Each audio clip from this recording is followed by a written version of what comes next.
and welcome back. So contract, but from the perspective of amendments. What do we mean by that? So what happens from time to time between the organizations is they would have a contractual relationship which has been agreed in the initial contract that they have signed. But after a passage of time, some of the scope has changed. And the parties work on that scope which has now been changed.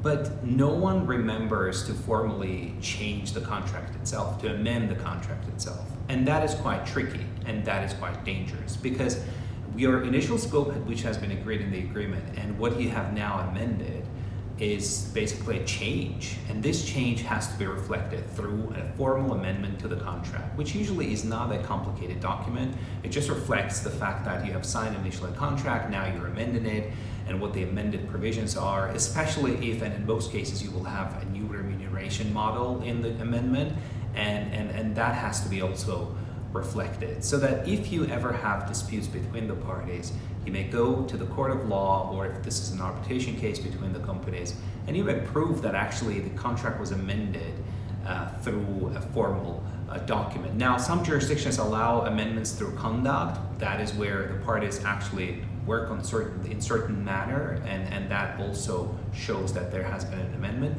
But to be on safer side, always look into formally amending your contracts.